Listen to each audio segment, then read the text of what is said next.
الحمد لله رب العالمين والعاقبة للمتقين ولا عدوان إلا على الظالمين وأشهد أن لا إله إلا الله وحده لا شريك له ولي الصالحين وأشهد أن محمدا عبده ورسوله وصفيه من خلقه وخليله سيد الأولين والآخرين اللهم صل عليه وعلى آله وصحبه ومن اتبعهم بإحسان إلى يوم الدين أما بعد. Mes chers frères et sœurs, aujourd'hui, bi'idhnillahi tabarak wa ta'ala, on va parler d'une chose qui occupe l'esprit de quasiment toute l'humanité. L'humanité entière recherche cette chose.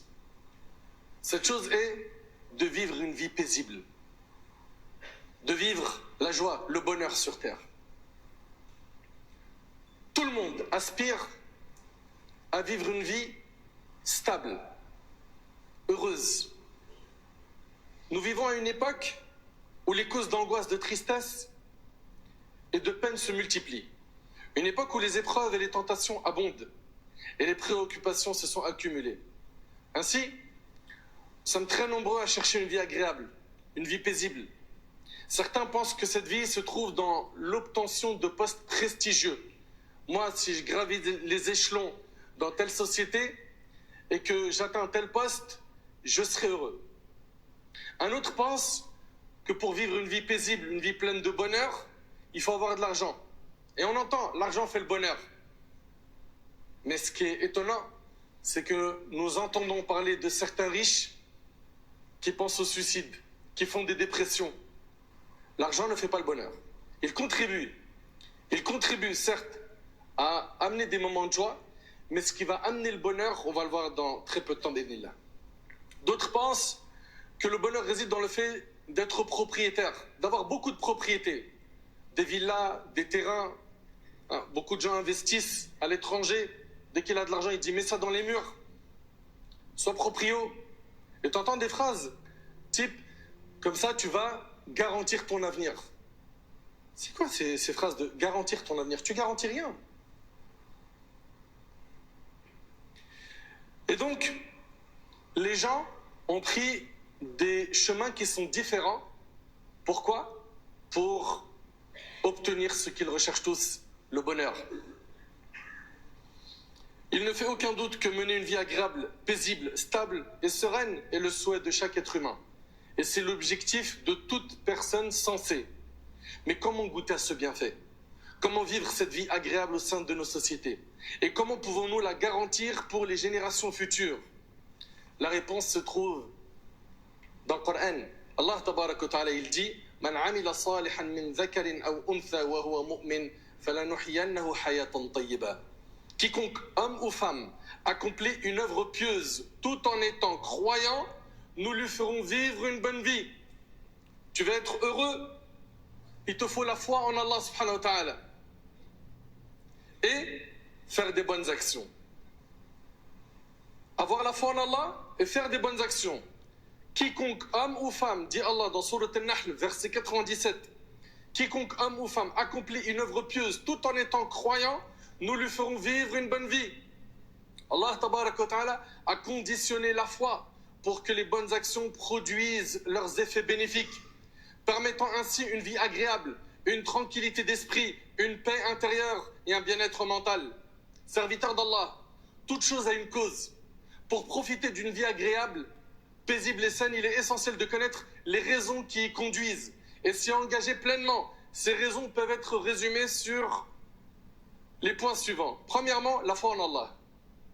Ceux qui ont la foi en Allah et qui entretiennent leur foi sont les personnes les plus heureuses qui existent sur terre. La foi. Et la foi, elle s'use. Le prophète il a dit « Innal imana yabla kama yabla thawb, fajaddidu imanakum » La foi s'use comme s'use le vêtement. Renouvelez votre foi. Donc avoir la foi, c'est une chose, mais il faut aussi l'entretenir. La foi. Allah Ta'ala a dit Man amila salihan min dhakarin aw untha wa huwa mu'min falanuhyiyannahu hayatan tayyiba. Quiconque, homme ou femme, accomplit une œuvre pieuse tout en étant croyant, il a la foi, nous lui ferons vivre une bonne vie. Deuxièmement, c'est ta piété. Être pieux, c'est faire ce qui est obligatoire, délaisser les interdits. Allah Ta'ala dit Ala inna awliya Allahi la khawfun alayhim wa lahum yahzanun الذين آمنوا وكانوا يتقون لهم البشرى في الحياة الدنيا وفي الآخرة. Les alliés d'Allah, n'auront rien à craindre pour l'au-delà et ne seront point affligés pour ce qu'ils ont laissé sur terre. Et Allah, il décrit les alliés d'Allah. Il dit, ils sont ceux qui croient en lui et qui le craignent. Ils auront des bonnes nouvelles dans cette vie d'ici-bas et dans l'au-delà. Les alliés d'Allah, c'est qui? C'est les croyants pieux. Donc il te faut la foi, il te faut la piété. C'est ça qui va te permettre de faire des bonnes actions. Et c'est avec ça que tu vas avoir une vie stable, une vie pleine de bonheur. Le croyant pieux est celui qui mène la vie la plus douce, qui a l'esprit le plus apaisé, le cœur le plus épanoui et la plus grande sérénité intérieure. C'est un paradis anticipé avant le paradis éternel, lequel? Le paradis de la foi.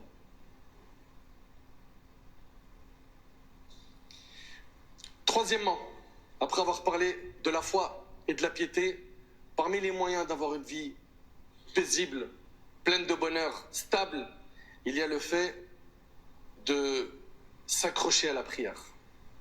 S'accrocher à la prière. Allah tabaraka wa ta'ala, il dit wasta'inu bis-sabri was-salah wa innaha lakabiratun illa 'ala al-khashi'in. Et chercher renfort dans quoi? Dans la patience et la prière. Tu te sens affaibli par les épreuves? Tu vis des moments difficiles? Tu veux le soutien d'Allah? Prie. Et quand tu es prosterné, multiplie les invocations, car c'est le moment où tu es le plus proche d'Allah. Allah Ta'ala, il dit, et cherchez renfort dans la patience et la prière. Ceci, la prière ou cette attitude est difficile, sauf pour ceux qui se soumettent totalement à Allah. Quatrièmement, toi qui veux avoir une vie paisible sur terre, accroche-toi au dhikr, l'évocation, le fait de faire afkar al-sabah al-masa, les évocations du matin et du soir, le fait de toujours occuper ta langue par le dhikr, dire subhanallah, alhamdulillah, la ilaha illallah, Allahu akbar, astaghfirullah, Allahumma salli wa sallam ala nabina Muhammad, de multiplier tout le temps le dhikr. Ça apaise le cœur. Allah Ta'ala dit ala bi dhikrillah tatma'innul qulub, n'est-ce point par l'évocation d'Allah que les cœurs s'apaisent? Le dhikr. Le prophète sallallahu alayhi wa sallam a dit qu'Allah tabarak wa ta'ala a dit, regardez ce qu'Allah dit, je suis avec mon serviteur tant qu'il m'évoque. Allah il est avec toi tant que tu fais du dhikr. Tu auras son soutien. Il sera avec toi dans les moments difficiles.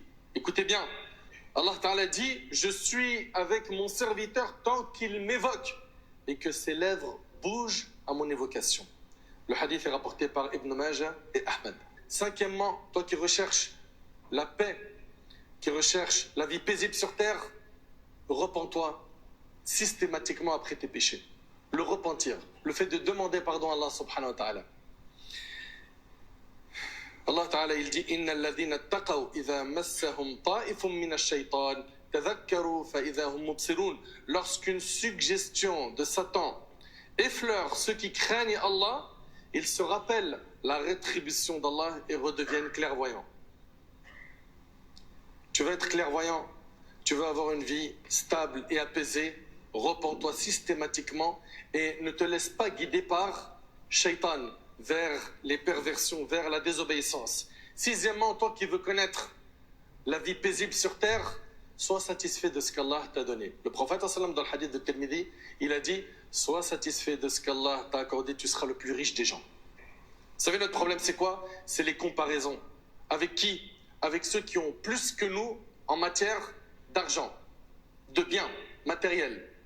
On est toujours là à nous comparer à eux. Au lieu de nous comparer à des gens de notre âge ou plus jeunes qui ont terminé l'apprentissage du Coran, qui maîtrisent la langue arabe, qui la comprennent parfaitement bien, qui ont un vrai bagage scientifique, qui sont des pieux, qui fréquentent la mosquée, qui se concurrencent dans le bien, ils sont utiles pour la Ummah. Au lieu de se concurrencer avec ces gens-là, malheureusement, combien ils sont nombreux et combien elles sont nombreuses à se concurrencer avec qui? Ceux qui ont le plus de visibilité sur le net. Faut que je leur fasse de l'ombre. Faut que je baise, faut que j'existe, faut que ma personne, je la mette en avant jusqu'à faire de l'ombre à un tel et une telle. Et ils sont toujours là à regarder les stories, les publications de ceux qui vivent le confort, le luxe et se comparer à eux. Oh là là, un jour je serai comme ça. T'inquiète pas, moi aussi je vais prendre des photos de mes véhicules. J'en aurai pas qu'un. Plusieurs voitures de luxe. La religion ne nous a jamais demandé de regarder ceux qui sont au-dessus de nous concernant les biens matériels. Au contraire, regardez ce que le prophète a dit. Il a dit, alayhi salatu wassalam, regardez celui qui est plus bas que vous et ne regardez pas celui qui est plus haut que vous. Cela est plus à même de vous éviter de mépriser le bienfait d'Allah à votre égard, rapporté par Bukhari Muslim. Tu veux te comparer? Compare-toi à celui qui n'a pas de toit. Compare-toi à celui qui ne mange pas à sa faim. Celui qui n'a pas de famille. Celui qui a vécu une catastrophe naturelle. Et on en entend parler, subhanallah, régulièrement dans les infos. Dans tel pays, il y a eu une noyade. Dans tel pays, il y a eu un incendie. N'est-ce pas? Tu veux te comparer à quelqu'un? Compare-toi à ces gens-là qui sont fortement éprouvés.